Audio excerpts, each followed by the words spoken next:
ਸਤਿ ਸ਼੍ਰੀ ਅਕਾਲ ਜੀ। ਤੁਸੀਂ ਵੇਖ ਰਹੇ ਹੋ ਪੰਜਾਬ ਮੇਲ USA TV। ਮੈਂ ਹਾਂ ਸੰਜੀਵ ਯਸ਼ ਖੰਨਾ।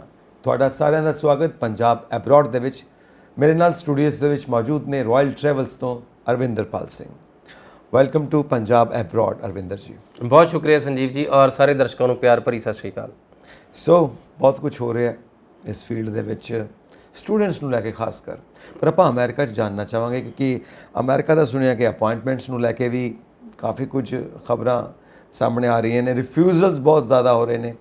F1 ਵੀਜ਼ਾ ਨੂੰ ਲੈ ਕੇ ਵੀ ਸਟੂਡੈਂਟਸ ਬਹੁਤ ਪਰੇਸ਼ਾਨ ਨੇ ਔਰ ਵੇਟ ਦਾ ਟਾਈਮ ਵੀ ਲੰਬਾ ਹੈ ਅਪਾਇੰਟਮੈਂਟਸ ਨੂੰ ਲੈ ਕੇ। B1 B2 ਦੀਆਂ ਵੀ ਬੇਸਿਕਲੀ ਕਾਫੀ ਪੰਗਾ ਰਿਹਾ। ਬੇਸਿਕਲੀ ਇਹ ਲੱਗ ਰਿਹਾ ਕਿ ਇਸ ਟਾਈਮ ਅੰਬੈਸੀ ਆਪਣੇ ਵਾਅਦੇ ਤੋਂ ਮੁੱਕਰ ਗਈ ਲੱਗਦਾ ਹੈ, ਬਿਕੋਜ਼ ਅੰਬੈਸੀ ਨੇ ਨਾ ਬੜਾ ਜ਼ੋਰ ਸ਼ੋਰ ਨਾਲ ਐਂਡੋਰਸ ਕਰਕੇ ਕਿਹਾ ਕਿ B1 B2 ਅਸੀਂ ਸੈਪਟੰਬਰ ਤੋਂ ਸ਼ੁਰੂ ਕਰ ਰਹੇ ਹਾਂ। ਐਂਡ ਸਾਰੇ ਜਣੇ ਕਾਫੀ ਵੇਟ ਕਰਦੇ ਰਹੇ B1 B2 ਐਪਲੀਕੇਸ਼ਨ ਜਿਹੜੀਆਂ ਫਟਾਫਟ ਕੁਇਕਲੀ ਸ਼ੁਰੂ ਹੋ ਜਾਣਗੀਆਂ ਔਰ ਆਲਮੋਸਟ ਅਸੀਂ ਸੈਪਟੰਬਰ ਦੇ ਤੀਸਰੇ ਹਫਤੇ ਵਿੱਚ ਚਲ ਗਏ ਹਾਂ। ਸੋ 3rd ਵੀਕ ਤੱਕ ਤੇ ਹਾਲੇ ਤੱਕ ਅਪਾਇੰਟਮੈਂਟਸ ਓਪਨ ਨਹੀਂ ਹੋਈਆਂ। ਸੋ ਇੱਕ ਅੱਧੇ ਦਿਨ ਲਈ ਓਪਨ ਹੋਈਆਂ, ਉਹ ਵੀ ਨਵੰਬਰ ਐਂਡ ਦੀਆਂ ਅਵੇਲੇਬਲ ਹੋਈਆਂ। ਉਸ ਤੋਂ ਬਾਅਦ ਜਿਹੜੀਆਂ ਰੈਗੂਲਰ ਅਪਾਇੰਟਮੈਂਟਸ ਆਨਗੋਇੰਗ ਉਹ ਨਹੀਂ ਹੋਈਆਂ। ਹੁਣ ਬਚਿਆ ਇਹ ਅਖੀਰਲਾ ਇੱਕ ਵੀਕ ਆ। ਯਕੀਨ ਤੇ ਇੱਕ ਪਾਸਿਓਂ ਮਨ ਇਹ ਕਹਿੰਦਾ ਕਿ ਯੈਸ ਇਸ ਹਫਤੇ ਅਪਾਇੰਟਮੈਂਟ ਸਭ ਖੁੱਲ੍ਹ ਜਾਣਗੀਆਂ, ਬਟ 3 ਹਫ਼ਤੇ ਨਿਕਲ ਚੁੱਕੇ ਨੇ। ਸੋ ਇਸ ਕਰਕੇ ਇਹ ਚੀਜ਼ ਨੂੰ ਐਮਫੇਸਾਈਜ਼ ਕਰਨ ਤੋਂ ਵੀ ਥੋੜ੍ਹਾ ਜਿਹਾ ਪਰਹੇਜ਼ ਲੱਗਦਾ ਕਿ ਯਾਰ ਅੰਬੈਸੀ ਕਿਤੇ ਆਪਣੇ ਵਾਅਦੇ ਤੋਂ ਮੁੱਕਰ ਤਾਂ ਨਹੀਂ ਗਈ, ਬਿਕੋਜ਼ ਅੰਬੈਸੀ ਨੇ ਖੁਦ ਬੜੀ ਵਾਰੀ ਕਿਹਾ ਕਿ US ਅੰਬੈਸੀ ਨੇ ਟਵੀਟ ਕਰਕੇ ਵੀ ਕਿਹਾ ਆਪਣੇ ਇੱਕ ਇਹਨਾਂ ਨੇ ਜਿਹੜੇ ਅਫੀਸ਼ੀਅਲ ਪੇਜਸ ਦੇ ਉੱਪਰ ਉਹਦੇ ਉੱਪਰ ਵੀ ਇਹਨਾਂ ਨੇ ਲਿਖ ਕੇ ਕਿਹਾ ਕਿ ਅਸੀਂ ਸੈਪਟੰਬਰ ਤੋਂ ਸ਼ੁਰੂ ਕਰਨ ਜਾ ਰਹੇ ਹਾਂ। ਬਟ ਇੱਕ ਇਹਦੇ ਨਾਲ ਹੀ ਪਿਛਲਾ ਸੰਦਰਭ ਵੀ ਚੇਤਾ ਆ ਜਾਂਦਾ ਜਿਹਦੇ ਵਿੱਚ ਅੰਬੈਸੀ ਨੇ ਇਹ ਕਿਹਾ ਸੀਗਾ ਕਿ ਇਸ ਈਅਰ ਦੇ ਐਂਡ ਤੱਕ ਆਉਂਦਿਆਂ ਅਸੀਂ ਨਾਰਮਲ ਹੋ ਜਾਵਾਂਗੇ। ਯੈਸ। ਸੋ ਇਹ ਦੋਨੋਂ ਸਟੇਟਮੈਂਟਸ ਦੇ ਵਿਚਾਲੇ ਅਸਲ ਜਿਹੜੀ ਪ੍ਰੈਕਟੀਕਲ ਸਿਚੁਏਸ਼ਨ ਹੈ। So still I am very hopeful ਕਿ ਸ਼ਾਇਦ ਫਿਰ ਇਸ ਵੀਕ ਤੋਂ ਅਪਾਇੰਟਮੈਂਟਸ ਮਿਲਣੀਆਂ ਸ਼ੁਰੂ ਹੋਣਗੀਆਂ, ਬਿਕੋਜ਼ ਅਗਰ ਅਸੀਂ ਅੰਬੈਸੀ ਦੇ ਤੱਥਾਂ ਦੇ ਵਿੱਚ ਕਿਤੇ ਨਾ ਕਿਤੇ ਥੋੜ੍ਹੀ ਬਹੁਤ ਵੀ ਸੱਚਾਈ ਵੇਖੀਏ, ਚੀਜ਼ਾਂ ਨਾਰਮਲਾਈਜ਼ ਹੋਈਆਂ ਨੇ। ਇਹ ਸਭ ਤੋਂ ਵੱਧ ਨਾਰਮਲ ਅਸੀਂ ਵੇਖਣਾ ਸ਼ੁਰੂ ਕੀਤਾ ਨੇ ਜਿਹੜੇ ਇਮੀਗ੍ਰੈਂਟ ਕੇਸਿਸ ਆ। ਇਮੀਗ੍ਰੈਂਟ ਕੇਸਿਸ ਦੀਆਂ ਅਪਾਇੰਟਮੈਂਟਸ ਬਹੁਤ ਹੋਈਆਂ ਨੇ, ਕਾਫੀ ਹੋਈਆਂ ਨੇ। ਸੋ ਇਸ ਟਾਈਮ ਅਗਰ ਸਟੂਡੈਂਟਸ ਵੀ ਜਾਂਦੇ ਆ ਤਾਂ ਦੂਸਰੀ ਸਭ ਤੋਂ ਵੱਡੀ ਤਾਦਾਦ ਜਿਹੜੀ ਅੰਬੈਸੀਜ਼ ਦੇ ਵਿੱਚ ਆ ਜਾਂ ਬੰਬੇ ਦੇ ਵਿੱਚ ਆ, ਉਹ ਸਾਰੀ ਇਮੀਗ੍ਰੈਂਟਸ ਦੀ ਆ। ਸੋ ਇਮੀਗ੍ਰੈਂਟ ਕੇਸਿਸ 'ਤੇ ਨੋ ਡਾਊਟ ਬਹੁਤ ਪੁਸ਼ ਹੋਏ ਨੇ, ਬਹੁਤ ਕੁਇਕਲੀ ਮੂਵ ਹੋਏ ਆ ਔਰ ਸਟੂਡੈਂਟਸ ਤੇ ਆਨਗੋਇੰਗ ਪ੍ਰੋਸੈਸ ਦੇ ਵਿੱਚ ਹੈ ਹੀ ਹੈ ਨੇ। ਸੋ ਹਾਂ, ਇੱਥੇ ਸੰਦੀਪ ਜੀ ਇੱਕ ਹੋਰ ਗੱਲ ਆ, ਸਟੂਡੈਂਟਸ ਦੀਆਂ ਅਪਾਇੰਟਮੈਂਟਸ ਕਾਫੀ ਘਟੀਆਂ ਨੇ ਸੈਪਟੰਬਰ ਦੇ ਵਿੱਚ, ਜਿਹਦਾ ਕਰਕੇ ਕਿਆਸ ਲਾਏ ਸੀ ਅਸੀਂ, ਅੰਦਾਜ਼ੇ ਲਾਏ ਸੀਗੇ ਕਿ ਸੈਪਟੰਬਰ 'ਚ ਸਟੂਡੈਂਟ ਥੋੜ੍ਹਾ ਡਾਊਨ ਕੀਤਾ ਤੇ ਟੂਰਿਸਟ ਨੂੰ ਜਾਂ B1 B2 ਨੂੰ ਕੁਇਕਲੀ ਅਪ ਕਰ ਦੇਣਗੇ। ਸੋ ਇਹਦੇ ਨਾਲ ਹੀ ਅੰਬੈਸੀ ਨੇ ਕੁਝ ਅੰਕੜੇ ਜਾਰੀ ਕੀਤੇ ਆ। ਸੋ ਜਿਹੜੇ ਅੰਕੜੇ ਜਾਰੀ ਕੀਤੇ ਉਹ ਕਾਫੀ ਚੰਗੇ ਨੇ, ਪ੍ਰੋਮਿਸਿੰਗ ਨੇ। ਸੋ ਉਹਦੇ ਵਿੱਚ ਬੇਸਿਕਲੀ ਜੁਲਾਈ ਦੇ ਵਿੱਚ ਜਿੰਨੇ ਵੀਜ਼ਾਸ ਪ੍ਰੋਸੈਸ ਕੀਤੇ ਨੇ US ਅੰਬੈਸੀ ਨੇ ਇੰਡੀਆ ਦੇ ਵਿੱਚ, ਉਹਨਾਂ ਦਾ ਅੰਕੜਾ ਹੈ ਕੋਈ ਲਗਭਗ 70,000 ਤੋਂ ਵੱਧ ਨਾਨ ਇਮੀਗ੍ਰੈਂਟ ਕੇਸਿਸ ਹੀ ਇਕੱਲੇ ਡੀਲ ਕੀਤੇ ਨੇ ਜਿਨ੍ਹਾਂ ਨੂੰ ਪ੍ਰੋਸੈਸ ਕੀਤਾ ਗਿਆ ਵੀਜ਼ਾਸ ਦੇ ਵਿੱਚ, ਵੀਜ਼ਾਸ ਕਨਵਰਟ ਹੋਏ ਨੇ ਜਿਹੜੇ। ਸੋ ਇਹਦੇ 'ਚ ਸਟੂਡੈਂਟਸ ਦੀ ਗਿਣਤੀ ਲਗਭਗ 29,855 ਸਟੂਡੈਂਟਸ ਨੇ ਜਿਹੜੇ ਜੁਲਾਈ ਮਹੀਨੇ ਦੇ ਵਿੱਚ ਜਿਹੜੇ ਜਿਨ੍ਹਾਂ ਨੂੰ ਵੀਜ਼ਾ ਗ੍ਰਾਂਟ ਹੋਇਆ ਆ। ਔਰ ਅਗਰ ਅਸੀਂ B1 B2 ਦੀ ਗੱਲ ਕਰੀਏ, ਅਗੇਨ B1 B2 ਦੇ ਵਿੱਚ ਵੀ 22,270 ਨੇ। ਹੁਣ B1 B2 ਦੀ ਇੱਕ ਪਾਸੇ ਅਪਾਇੰਟਮੈਂਟਸ ਬੰਦ ਨੇ, ਬਟ ਦੂਸਰੇ ਪਾਸੇ B1 B2 ਦੇ ਵਿੱਚ ਜਿਹੜੀਆਂ ਰੀਸਕੈਜੂਲ ਹੋਈਆਂ ਨੇ ਅਪਾਇੰਟਮੈਂਟਸ, ਜਿਨ੍ਹਾਂ ਦੇ ਕੋਲ ਵੀਜ਼ਾ ਵੇਵਰ ਵਾਲੀਆਂ ਕੈਟਾਗਰੀ ਸੀਗੀਆਂ ਕਿ ਤੁਹਾਡੇ ਕੋਲ ਕੋਈ ਪ੍ਰੀਵੀਅਸ ਵੀਜ਼ਾ ਸੀਗਾ, ਤੁਸੀਂ ਵੀਜ਼ਾ ਰੀਨਿਊ ਕੀਤਾ, ਸੋ ਉਹ ਵਾਲੀਆਂ ਕੈਟਾਗਰੀਜ਼। ਸੋ ਫਿਰ ਵੀ ਕੁੱਲ ਮਿਲਾ ਕੇ ਜਿਹੜੀਆਂ 22,270 ਐਪਲੀਕੇਸ਼ਨਸ ਨੇ ਜਿਹੜੀਆਂ ਜੁਲਾਈ 2022 ਦੇ ਵਿੱਚ ਵੀਜ਼ਾਸ ਜਿਨ੍ਹਾਂ ਨੂੰ ਗ੍ਰਾਂਟ ਹੋਏ ਆ। ਸੋ ਕੈਟਾਗਰੀ ਵਾਈਜ਼ ਵੇਖੀਏ, ਚਾਹੇ ਅਪਾਇੰਟਮੈਂਟਸ ਖੁੱਲੀਆਂ ਨਹੀਂ ਖੁੱਲੀਆਂ, ਬਟ ਕੋਟਾ ਫਿਲ ਹੁੰਦਾ ਸਾਨੂੰ ਲਗਾਤਾਰ ਦਿਸ ਰਿਹਾ ਕਿ ਅਸੀਂ ਵੇਖਦੇ ਹਾਂ ਕਿ ਜਿਹੜਾ ਨਾਨ ਇਮੀਗ੍ਰੈਂਟ ਵੀਜ਼ਾਸ ਨੇ USA ਲਗਭਗ 1 ਲੱਖ ਤੱਕ ਵੀਜ਼ਾਸ ਗ੍ਰਾਂਟ ਕਰ ਦਿੰਦਾ ਆ। ਸੋ ਜਿਹੜੇ ਨਾਰਮਲ ਟਾਈਮ ਦੇ ਵਿੱਚ। ਜੀ ਅਰਵਿੰਦਰ ਜੀ, ਜੇ ਇਹਦੀ ਡੈਪਥ 'ਚ ਆਪਾਂ ਜਾਣ ਦੀ ਕੋਸ਼ਿਸ਼ ਕਰੀਏ ਸਮਝਣ ਵਾਸਤੇ ਕਿ ਕੇਸ ਸਟੱਡੀ ਕੀ ਹੈ, ਤੁਹਾਨੂੰ ਨਹੀਂ ਲੱਗਦਾ ਕਿ ਜੋ ਅਨਾਊਂਸਮੈਂਟਸ ਹੁੰਦੀਆਂ ਨੇ ਕੰਟਰਾਡਿਕਟਰੀ ਹੋ ਜਾਂਦੀਆਂ ਨੇ ਜਦੋਂ ਪ੍ਰੈਕਟੀਕਲੀ ਅਸੀਂ ਉਹਨੂੰ ਦੇਖਦੇ ਹਾਂ ਕਿ ਕਿੱਦਾਂ ਅਪਲਾਈ ਕਰਦੇ ਪਏ ਨੇ? ਤਾਂ ਸਟੂਡੈਂਟਸ ਕਨਫਿਊਜ਼ਨ ਦੇ ਵਿੱਚ ਚਲੇ ਜਾਂਦੇ ਨੇ ਕਿ ਹੋ ਕੀ ਰਿਹਾ, ਔਰ ਕਈ ਵਾਰ ਏਜੰਟਸ ਕੋਲ ਜਾਂਦੇ ਨੇ, ਉਹਨਾਂ ਨੂੰ ਐਪਰੋਪ੍ਰੀਏਟ ਆਨਸਰ ਨਹੀਂ ਮਿਲਦਾ, ਦੈਨ ਅਗੇਨ ਕਨਫਿਊਜ਼ਨ।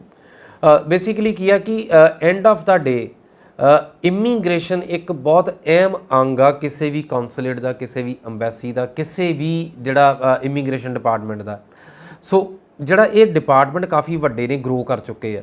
ਸੋ ਇਹਨਾਂ ਦੀ ਬੇਸਿਕ ਡਿਊਟੀ ਆ ਆਪਣੇ ਮੁਲਕ ਲਈ ਰੈਵਨਿਊ ਜਨਰੇਟ ਕਰਨਾ, HR ਮੈਨੇਜਮੈਂਟ ਜਿਹੜਾ ਹਿਊਮਨ ਰਿਸੋਰਸ ਆ ਉਹਦਾ ਫਲੋ ਮੇਕ ਸ਼ੋਰ ਕਰਨਾ, ਬ੍ਰੇਨ ਡਰੇਨ ਪੂਰੀ ਦੁਨੀਆ ਦਾ ਉਹਨੂੰ ਮੇਕ ਸ਼ੋਰ ਕਰਨਾ, ਔਰ ਅਬਵ ਆਲ ਜਿਹੜੀ ਲਿਕੁਇਡਿਟੀ ਆ ਮੋਨੇਟਰੀ ਟਰਮਸ ਦੇ ਵਿੱਚ ਅਸੀਂ ਵੇਖੀਏ, ਸੋ ਪੈਸਾ ਰੈਵਨਿਊ ਅਰਨ ਕਰਨਾ। ਸੋ ਇਹ ਬੇਸਿਕ ਪ੍ਰਿੰਸੀਪਲਸ ਨੇ ਕਿਸੇ ਵੀ ਇਮੀਗ੍ਰੇਸ਼ਨ ਦੇ। ਸੋ ਉਹ ਕੋਟਾ ਵਾਈਜ਼ ਨੇ, ਉਹਨਾਂ ਦੇ ਵਿੱਚ ਕੋਈ ਕੰਪਰੋਮਾਈਜ਼ ਨਹੀਂ ਹੈ। ਹਾਂ, ਪ੍ਰੈਕਟੀਕਲ ਸਿਚੁਏਸ਼ਨ ਜ਼ਰੂਰ ਆ ਕਿ ਜਿੱਦਾਂ ਇੱਕ ਵਪਾਰ ਚੱਲਿਆ, ਵਪਾਰ ਬੰਦ ਹੋ ਗਿਆ, ਵਪਾਰ ਦੇ ਵਿੱਚ ਕੁਝ ਮੌਕੇ ਸੀਗੇ ਕਿ ਤੁਸੀਂ ਇੰਪਲੋਇਮੈਂਟ ਵੱਧ ਸੀ, ਕਿਸੇ ਟਾਈਮ ਇੰਪਲੋਇਮੈਂਟ ਘੱਟ ਸੀ, ਕਿਸੇ ਟਾਈਮ ਤੁਹਾਡੀ ਕਲਾਇੰਟ ਡੀਲਿੰਗ ਵੱਧ ਸੀ, ਕਿਸੇ ਟਾਈਮ ਕਲਾਇੰਟ ਡੀਲਿੰਗ ਘੱਟ ਆ। ਸੋ ਇਸਦਾ ਦਾ ਹੀ ਫਰਕ ਹੈ। ਅਗਰ ਅਸੀਂ ਵੇਖੀਏ ਇੰਟੈਂਸ਼ਨਸ ਦੇ ਵਿੱਚ ਕੋਈ ਕਮੀ ਨਹੀਂ ਹੈ। ਸੋ US ਦੇ ਵਿੱਚ ਸਾਡੇ ਕੋਲ ਜਿਹੜਾ ਇੰਡੀਆ ਦਾ ਕੋਟਾ ਹੈ ਨਾਨ ਇਮੀਗ੍ਰੈਂਟ ਵੀਜ਼ਾਸ ਦਾ ਲਗਭਗ 1 ਮਿਲੀਅਨ ਹੈ, ਲਗਭਗ 10 ਲੱਖ। ਸੋ ਇਹ ਪੂਰੀ ਦੁਨੀਆ ਦਾ ਸਭ ਤੋਂ ਵੱਡਾ ਕੋਟਾ ਆ ਜਿਹੜਾ ਇੰਡੀਆ ਦੇ ਕੋਲ ਆ US ਲਈ। ਸੋ ਅਸੀਂ 2018 ਦੇ ਵਿੱਚ 8.5 ਲੱਖ ਵੀਜ਼ਾਸ ਦੇ ਜਿਹੜਾ ਕ੍ਰਾਸ ਕੀਤਾ ਸੀ, 8.5 ਲੱਖ ਵੀਜ਼ਾਸ ਦਾ ਬੈਂਚਮਾਰਕ। ਸੋ ਉਦੋਂ ਤੋਂ ਇੰਡੀਆ ਨੰਬਰ 1 ਜਿਹੜਾ ਨਾਨ ਇਮੀਗ੍ਰੈਂਟ ਕੇਸਿਸ ਦੇ ਵਿੱਚ ਨੰਬਰ 1 ਲੀਡਿੰਗ ਡੈਸਟੀਨੇਸ਼ਨ ਹੈ। ਰਾਈਟ। ਔਰ ਇਹਦੇ ਨਾਲ ਨਾਲ ਹੀ ਜਿਹੜੇ ਜੁਲਾਈ ਦੇ ਵਿੱਚ ਮੈਂ ਦੱਸ ਰਿਹਾ H4 ਤੇ H1B, ਇਹ ਵੀ ਲਗਭਗ 20,000 ਦੇ ਕਰੀਬ ਐਪਲੀਕੇਸ਼ਨਸ ਉਹਨਾਂ ਨੇ ਇਹ ਵੀ ਅਪਰੂਵ ਕੀਤੀਆਂ ਨੇ ਜੀ। ਸੋ ਤੁਸੀਂ ਵੇਖੋ ਕਿ ਇਸ ਸਮੇਂ ਦੇ ਵਿੱਚ ਜਦੋਂ ਅੰਬੈਸੀ ਇਸ ਸਥਿਤੀ ਦੇ ਵਿੱਚ ਨਹੀਂ ਆ ਕਿ 100% ਵਰਕਿੰਗ ਕੈਪੈਸਿਟੀ ਦੇ ਉੱਪਰ ਆ, ਉਸ ਸਮੇਂ ਦੇ ਵਿੱਚ ਵੀ ਅਗਰ ਅਸੀਂ ਨਾਨ ਇਮੀਗ੍ਰੈਂਟ ਕੈਟਾਗਰੀ ਇਕੱਲੀ ਵੇਖੀਏ ਤੇ 70,000 ਵੀਜ਼ਾਸ ਨੇ ਜੀ। ਸੋ ਜਦੋਂ ਫੁੱਲ ਫੰਕਸ਼ਨੈਲਿਟੀ ਦੇ ਉੱਪਰ ਆ ਉਦੋਂ 1 ਲੱਖ ਵੀਜ਼ਾਸ ਨੇ।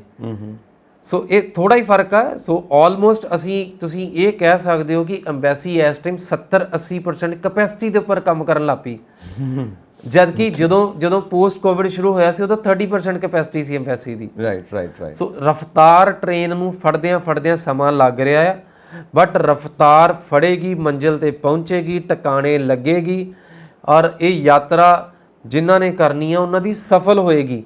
ਇਹਦੇ ਵਿੱਚ ਕੋਈ ਦੂਸਰੀ ਰਾਏ ਨਹੀਂ ਹੈਗੀ। ਸੋ ਬੀ ਅਸ਼ੋਰ ਕਿ ਤੁਹਾਡਾ ਜਿਹੜਾ ਵੀਜ਼ਾਸ ਪ੍ਰੋਸੈਸ ਹੋਣਗੇ। ਸੋ ਸੈਪਟੰਬਰ ਹਾਈ ਟਾਈਮ ਹੁੰਦਾ ਆ ਆਲਮੋਸਟ ਸਾਰੀਆਂ ਅੰਬੈਸੀਜ਼ ਦਾ। ਸੋ ਅਸੀਂ ਉਮੀਦ ਕਰਦੇ ਹਾਂ ਕਿ ਸੈਪਟੰਬਰ ਅਸੀਂ ਆਲਮੋਸਟ ਐਂਡ ਦੇ ਉੱਪਰ ਆ ਗਏ ਹਾਂ, ਔਰ ਯੈਸ ਇਸ ਸਾਲ ਦੇ ਐਂਡ ਤੱਕ ਤੇ ਸਾਰਾ ਕੁਝ ਨਾਰਮਲ ਹੋਣਾ ਹੀ ਹੋਣਾ ਹੈ। ਸੋ ਉਮੀਦ ਕਰਦੇ ਹਾਂ ਕਿ ਸਟੂਡੈਂਟਸ ਜਿਹੜੇ ਟੂਰਿਸਟ ਨੇ, ਜਿੰਨੇ ਐਪਲੀਕੈਂਟਸ ਨੇ, ਉਹਨਾਂ ਸਭ ਦੀ ਵਾਰੀ ਫਟਾਫਟ ਆਵੇ, ਤਾਂ ਕਿ ਜਿਹੜਾ 2-2.5 ਸਾਲ ਦਾ ਜਿਹੜਾ ਸਾਰੇ ਵੇਟ ਕਰ ਰਹੇ ਨੇ, ਕਮ ਸੇ ਕਮ ਉਸ ਨਿਰਾਸ਼ਾਜਨਕ ਸਥਿਤੀ ਤੋਂ ਅਸੀਂ ਬਾਹਰ ਆ ਸਕੀਏ। ਸੋ ਅਰਵਿੰਦਰ ਜੀ, ਤੁਸੀਂ US ਦੀਆਂ ਅਪਾਇੰਟਮੈਂਟਸ ਬਾਰੇ ਤਾਂ ਕਾਫੀ ਕੁਝ ਦੱਸਿਆ। ਸੋ ਸਟੂਡੈਂਟਸ ਨੂੰ ਇੱਕ ਹੋਰ ਦਿੱਕਤ ਹੈ, ਰਿਫਿਊਜ਼ਲਸ ਬਹੁਤ ਹੋ ਰਹੇ ਨੇ, ਔਰ ਇਹ ਨਾ ਮਨਜ਼ੂਰੀ ਜਿਹੜੀ ਹੈ ਨਾ ਉਹ ਫਿਰ ਦਿਲ ਤੋੜ ਦਿੰਦੀ ਹੈ। ਸੋ ਇਹਦਾ ਕੀ ਰੀਜ਼ਨ ਹੈ? ਯੈਸ, ਪਿਛਲੇ ਕਾਫੀ ਸਮੇਂ 'ਚ ਸਟੂਡੈਂਟਸ ਦਾ ਜਿਹੜਾ ਰਿਫਿਊਜ਼ਲ ਰੇਟ ਹੈ ਉਹ US ਲਈ ਥੋੜ੍ਹਾ ਜਿਹਾ ਵਧਿਆ ਆ। ਉਹਦਾ ਕਾਰਨ ਇਹ ਸੀ ਕਿ ਸਾਡੇ ਈਵਨ ਜਿਹੜੇ ਨਾਰਥ ਇੰਡੀਆ ਆ ਜੀ, ਇਹਨਾਂ ਦੇ ਜਿਹੜੇ ਅਪਾਇੰਟਮੈਂਟ ਸਲੋਟਸ ਆ ਦਿੱਲੀ 'ਚ ਬਹੁਤ ਲਿਮਟਿਡ ਸੀ। ਸੋ ਸਟੂਡੈਂਟਸ ਨੂੰ ਫੋਰਸ ਕੀਤਾ ਗਿਆ ਕਾਈਂਡ ਆਫ ਕਿ ਸਟੂਡੈਂਟਸ ਦੇ ਬਹੁਤ ਸਾਰੇ ਸਲੋਟਸ ਜਿਹੜੇ ਦਿੱਲੀ ਦੇ ਅਵੇਲੇਬਲ ਨਹੀਂ ਹੋਣ ਕਰਕੇ, ਸੋ ਸਟੂਡੈਂਟਸ ਨੂੰ ਚੇਨਈ, ਮੁੰਬਈ, ਬੈਂਗਲੌਰ, ਮਤਲਬ ਕੋਲਕਾਤਾ, ਇਹਨਾਂ ਅਲੱਗ-ਅਲੱਗ ਸਟੇਸ਼ਨਸ ਦੇ ਉੱਪਰ ਜਾਣਾ ਪਿਆ। ਔਰ ਅਸੀਂ ਇਹਨੂੰ ਬਹੁਤ ਕਲੋਜ਼ਲੀ ਵਾਚ ਕਰਦੇ ਹਾਂ। ਕਿਸੇ ਦਿਨ ਤਾਂ ਇੱਦਾਂ ਹੋਇਆ, ਸਟੂਡੈਂਟਸ ਦੀ ਫੀਡਬੈਕ ਆਉਂਦੀ ਸੀ ਕਿ ਮਤਲਬ ਅੱਜ ਪੰਜਾਬ ਦੇ ਸਟੂਡੈਂਟਸ ਨੂੰ ਵੀਜ਼ਾ ਹੀ ਨਹੀਂ ਦਿੱਤਾ। ਓ ਗੋਡ। ਸੋ ਅੰਡਰਗ੍ਰੈਡ ਸਟੂਡੈਂਟਸ ਲਈ ਵੀ ਕਾਫੀ ਨਿਰਾਸ਼ਾਜਨਕ ਰਿਹਾ ਹੈ। ਸੋ ਜਿਹੜੇ ਦੂਸਰੇ ਕਾਉਂਸਲੇਟਸ ਦੇ ਵਿੱਚ ਜਨਰਲੀ ਸਟੂਡੈਂਟਸ ਦਾ ਵੀਜ਼ਾਸ ਦੇ ਪੋਜ਼ਿਟਿਵ ਚਾਂਸਸ ਅੱਗੇ ਹਮੇਸ਼ਾ ਜ਼ਿਆਦਾ ਰਹੇ ਨੇ ਜੀ। ਸੋ ਇਸ ਸੈਪਟੰਬਰ ਦੇ ਵਿੱਚ ਤਕਰੀਬਨ ਜਿਹੜੇ ਸਟੂਡੈਂਟਸ ਦੇ ਕਹਿ ਲਓ ਵੀ ਕੇਸਿਸ ਫਟਾਫਟ ਨਿਪਟਾਉਣ ਦੀ ਕਾਹਲੀ ਕੀਤੀ ਗਈ। ਸੋ ਸਟੂਡੈਂਟਸ ਦਾ ਕਤਲੇਆਮ ਹੀ ਕਹਿ ਲਓ ਕਿ ਐਪਲੀਕੇਸ਼ਨ ਦਾ ਹੋਇਆ। ਸੋ ਐਪਲੀਕੇਸ਼ਨਸ ਜਿੰਨੀਆਂ ਸੀਗੀਆਂ ਉਹ ਸਾਰੀਆਂ ਬਲਕ ਦੇ ਵਿੱਚ ਕੋਲਕਾਤਾ ਜਾਂ ਚੇਨਈ ਦੀਆਂ ਅਪਾਇੰਟਮੈਂਟ ਸਟੂਡੈਂਟਸ ਨੂੰ ਮਿਲੀਆਂ, ਮੁੰਬਈ ਦੀਆਂ ਅਪਾਇੰਟਮੈਂਟਸ ਮਿਲੀਆਂ, ਬੈਂਗਲੁਰੂ ਦੀਆਂ ਮਿਲੀਆਂ। ਸੋ ਸਟੂਡੈਂਟਸ ਦਾ ਸਕਸੈਸ ਕਾਫੀ ਘੱਟ ਰਿਹਾ। ਪਰ ਇਹਦੇ ਨਾਲ ਇੱਕ ਚੀਜ਼ ਹੋਰ ਬਹੁਤ ਅਹਿਮ ਆ। ਸੋ ਸਟੂਡੈਂਟਸ ਜਦੋਂ ਅਪਲਾਈ ਕਰਦੇ ਨੇ ਅਸੀਂ ਉਸ ਜਮਾਤ ਦੇ ਲੋਕ ਹਾਂ ਕਿ ਅਗਰ ਇੱਕ ਵਾਰੀ ਕਿਸੇ ਦੀ ਆਲੂਆਂ ਦੀ ਫਸਲ ਚੰਗੀ ਹੋਈ ਤਾਂ ਸਾਰੇ ਪਿੰਡ ਦੇ ਅਗਲੇ ਸਾਲ ਆਲੂ ਲਾਉਣੇ ਆ। ਸੋ US ਵਿੱਚ ਕੁਛ ਇਦਾਂ ਦਾ ਹੀ ਸਿਲਸਿਲਾ ਸੀਗਾ ਕਿ US ਦੇ ਵਿੱਚ ਐਪਲੀਕੇਸ਼ਨਸ ਦਾ ਸਕਸੈਸ ਚੰਗਾ ਰਿਹਾ। ਸੋ ਅਸੀਂ ਹੁਣੇ ਜੁਲਾਈ ਦਾ ਅੰਕੜਾ ਸਾਂਝਾ ਕੀਤਾ ਆ। ਸੋ ਅਸੀਂ ਪਿਛਲੇ ਸਾਲ ਦਾ ਵੀ ਅੰਕੜਾ ਸਾਂਝਾ ਕੀਤਾ ਸੀ ਕਿ ਰਿਕਾਰਡ ਵੀਜ਼ਾਸ 85,000 ਵੀਜ਼ਾਸ ਉਹਨਾਂ ਨੇ ਉਸ ਸਮੇਂ ਦੇ ਵਿੱਚ ਦਿੱਤੇ ਸੀ। 30,000 ਵੀਜ਼ਾਸ ਉਹਨਾਂ ਨੇ ਜਿਹੜਾ ਲਾਸਟ ਮੰਥ ਦਿੱਤੇ ਆ। ਸੋ ਜਦੋਂ ਐਡੀ ਵੱਡੀ ਤਾਦਾਦ ਵੇਖਦੇ ਆ, ਸੋ ਜਿਹੜੇ ਨਾਨ ਐਲੀਜੀਬਲ ਸਟੂਡੈਂਟਸ ਆ ਉਹ ਵੀ ਭੱਜ ਕੇ ਪੈਂਦੇ ਆ, ਬਿਕੋਜ਼ US ਨੂੰ ਮਾਰਕੀਟ ਇਦਾਂ ਕੀਤਾ ਜਾਂਦਾ ਕਿ ਇੱਥੇ ਆਈਲੈਟਸ ਦੀ ਲੋੜ ਨਹੀਂ। ਯੈਸ, ਅਸੀਂ ਖੁਦ ਕਹਿੰਦੇ ਕਿ ਆਈਲੈਟਸ ਦੀ ਲੋੜ ਨਹੀਂ, ਪਰ ਅੰਗਰੇਜ਼ੀ ਤੋਂ ਬਿਨਾ ਨਹੀਂ ਚੱਲਦਾ, ਕੰਮ ਨਹੀਂ ਚੱਲੇਗਾ। ਸੋ ਸਟੂਡੈਂਟਸ ਕਈ ਵਾਰੀ ਆਪਣੇ ਪ੍ਰੋਫਾਈਲਸ ਦੇ ਨਾਲ ਧੱਕਾ ਵੀ ਕਰਦੇ ਆ ਕਿ ਅਗਰ ਤੁਹਾਡੀ ਕੈਪੇਬਿਲਿਟੀ ਨਹੀਂ ਹੈਗੀ, ਅਗਰ ਤੁਹਾਡੀ ਕਮਿਊਨੀਕੇਸ਼ਨ ਨਹੀਂ ਚੰਗੀ, ਦੈਨ ਵਰਕ ਔਨ ਇਟ। ਸੋ ਤੁਹਾਡੇ ਕੋਲ ਅਗਰ ਵੈਲਿਡ ਆਇਲਟਸ ਦਾ ਸਕੋਰ ਨਹੀਂ ਹੈਗਾ ਚੱਲੇਗਾ, ਬਟ ਅੰਗਰੇਜ਼ੀ ਤੋਂ ਬਿਨਾਂ ਗੁਜ਼ਾਰਾ ਨਹੀਂ ਹੋਣ ਵਾਲਾ। ਯੈਸ। ਸੋ ਸਟੂਡੈਂਟਸ ਨੂੰ ਉਹਦੇ ਉੱਪਰ ਪ੍ਰਪੇਅਰ ਕਰਨਾ ਹੈ। ਸੋ ਦੂਸਰਾ ਹੈ ਕਿ ਇਸ ਪ੍ਰੈਪਰੇਸ਼ਨ ਦੇ ਨਾਲ ਸਟੂਡੈਂਟਸ ਨੇ ਲੌਜਿਕ ਡਿਵੈਲਪ ਕਰਨਾ ਹੈ। ਸੋ ਜਿੰਨੇ ਸਟੂਡੈਂਟਸ ਵਾਪਸ ਆਉਣਗੇ, ਅਸੀਂ ਰੈਂਡਮਲੀ ਬਹੁਤ ਰਿਫਿਊਜ਼ਲਸ ਅਸੀਂ ਵੇਖਦੇ ਜਿਨ੍ਹਾਂ ਨੂੰ ਅਸੀਂ ਡੀਲ ਕਰਦੇ ਰੋਜ਼, ਔਰ ਮੇਰਾ ਆਮ ਤੌਰ ਤੇ ਇੱਕ ਸਧਾਰਨ ਸਵਾਲ ਹੁੰਦਾ ਆ ਸਟੂਡੈਂਟਸ ਨੂੰ ਆਏ ਨੂੰ, ਜਸਟ ਟੂ ਅੰਡਰਸਟੈਂਡ, ਔਰ ਇਹ ਤੁਸੀਂ ਵੀ ਸਮਝ ਸਕਦੇ ਹੋ ਕਿ ਕਿੱਡੇ ਸੌਖੇ ਤਰੀਕੇ ਨਾਲ ਤੁਸੀਂ ਆਪਣੀ ਐਪਲੀਕੇਸ਼ਨ ਸਮਝ ਸਕਦੇ ਹੋ। ਇੱਕ ਸਟੂਡੈਂਟ ਆਏਗਾ 4 ਸਾਲ ਦੀ ਬੈਚਲਰਸ ਡਿਗਰੀ US ਜਾ ਰਿਹਾ, US ਦੀ ਯੂਨੀਵਰਸਿਟੀ 'ਚ ਦਾਖਲਾ ਹੋ ਗਿਆ, I-20 ਆ ਗਈ, ਫੰਡਿੰਗ ਫਾਈਨਾਂਸ ਸਭ ਕੁਝ ਹੋ ਗਿਆ, ਵੀਜ਼ਾ ਗਿਆ। ਉਸ ਤੋਂ ਬਾਅਦ ਸਟੂਡੈਂਟ ਦੀ ਉਹ ਮਨੋਦਸ਼ਾ ਹੈ ਕਿ ਆਪਾਂ ਜੀ ਗੱਡ ਕੇ ਆਏ। ਸੋ ਕਈ ਵਾਰੀ ਸਟੂਡੈਂਟਸ ਆ ਕੇ ਕੰਪਲੇਨ ਕਰਦੇ ਨੇ ਮੈਨੂੰ ਪੁੱਛਿਆ ਨਹੀਂ, ਕਈ ਵਾਰੀ ਦੱਸਦੇ ਕਿ ਸਾਨੂੰ ਕੁਝ ਦੱਸਿਆ ਨਹੀਂ। ਸੋ ਅਲਟੀਮੇਟਲੀ ਵੀਜ਼ਾ ਪ੍ਰੂਵ ਕਰਨ ਦੀ ਲਾਇਬਿਲਿਟੀ ਸਾਡੀ ਹੈ। ਸੋ ਇੱਕ ਸਵਾਲ ਤੁਸੀਂ ਪ੍ਰੂਵ ਕਰਨਾ ਹੁੰਦਾ, ਉਹ ਕੀ ਹੈ?